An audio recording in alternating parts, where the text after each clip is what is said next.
इस दुनिया से जब भी कोई इंसान रुखसत होता है तो हर दर्द रखने वाले, हर एहसास और दिल रखने वाले इंसान को उसका दुख होता है।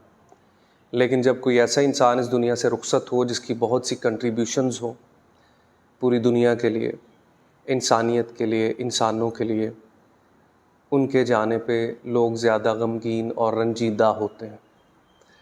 क्वीन एलिज़ाबेथ की जब शादी हुई तो शादी के मौके पे उन्होंने अपने और अपने खामन प्रिंस जो ड्यूक फ़िलिप थे उनके लिए एक बेहतरीन पेंटिंग बनवाई जिसका साइज़ तकरीबन 2 से 3 फुट था।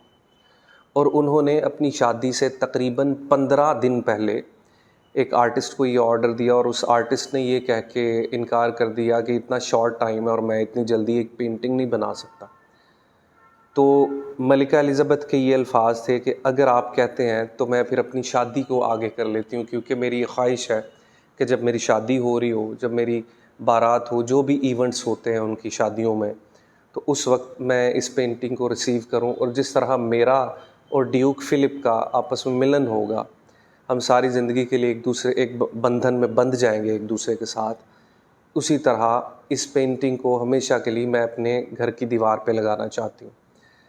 क्वीन एलिज़ाबेथ के घर में, बर्मिंघम पैलेस में और इनके रॉयल पैलेस जो दीगर पैलेस जितने भी थे लंदन में, उन तमाम में कोई भी कैमरा की तस्वीर नहीं लगी। क्वीन एलिज़ाबेथ की फ़ैमिली बहुत ज़्यादा एडवांस्ड और बहुत ज़्यादा टेक्नोलॉजी का इस्तेमाल करने वाली फ़ैमिली रही है, लेकिन उसके बावजूद ये कैमरे की तस्वीर अपने घर में नहीं लगाते। रॉयल फैमिलीज़ का एक डेकोरम होता है कि ये अपने घरों में हमेशा हाथ से बनाई गई पेंटिंग्स ही लगाते हैं, क्योंकि इन लोगों का ये ख्याल होता है कि हाथ से बनाई गई पेंटिंग्स पे एक तो मेहनत हुई होती है, दिल से काम किया गया होता है और इनकी ज़िंदगी बहुत ज़्यादा होती है, इनकी लाइफ बहुत ज़्यादा होती है। ये जो आप पेंटिंग्स देख रहे हैं मेरे पीछे, ये सब मेरे स्टूडेंट्स का काम है, मेरा काम इस दीवार पे लगा हुआ है। ये पेंटिंग्स की लाइफ बहुत ज़्यादा होती है, almost hundreds and thousand years. ये जल्दी ख़राब नहीं होती अगर इन्हें एक जगह पे लगाए रखा जाए। एक ये वजह होती है कि उनका जो शजरा है, उनकी पेंटिंग्स, उनका शजरा जो है वो आइंदा नस्लों तक पहुंचता रहे। क्वीन एलिज़ाबेथ ने अपनी ज़िंदगी में आर्टिस्ट्स के लिए बहुत कुछ किया। क्वीन एलिज़ाबेथ अपने मुल्क में एक मलिका होने के साथ साथ तमाम फोर्सेस की चीफ़ भी थीं और पूरी दुनिया में बड़े बड़े फ़ैसले करने वाली ख़ातून भी वही थीं। उन्होंने हमेशा आर्ट एंड कल्चर के लिए एक बड़ा बजट मुख्तस किया होता था।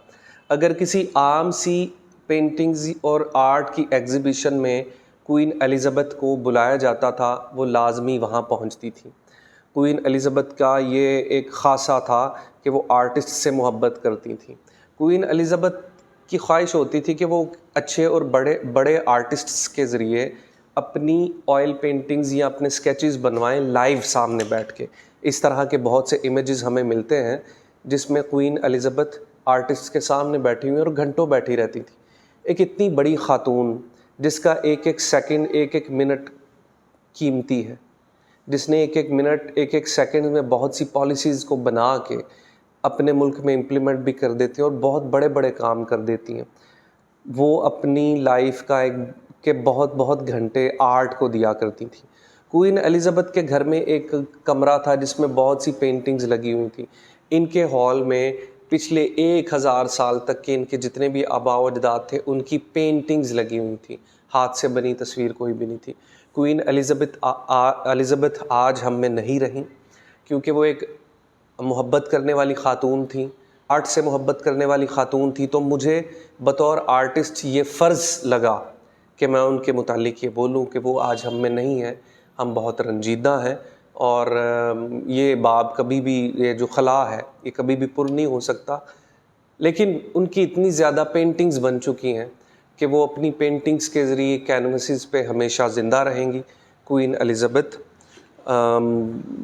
के लिए मैं वाकई हम सब के लिए, हम तो सबके लिए दुखी होते हैं। कोई भी इंसान इस दुनिया से जाए, आर्टिस्ट हमेशा रंजीदा होता है, क्योंकि इसके सेंसेस थोड़े से डिफरेंट होते हैं चीज़ों को महसूस करने के। आप सब अपनी अपनी राय दे सकते हैं। आपका जो भी राय है, जो भी आपकी बात है, वो आप मुझसे कर सकते हैं। Thank you so much.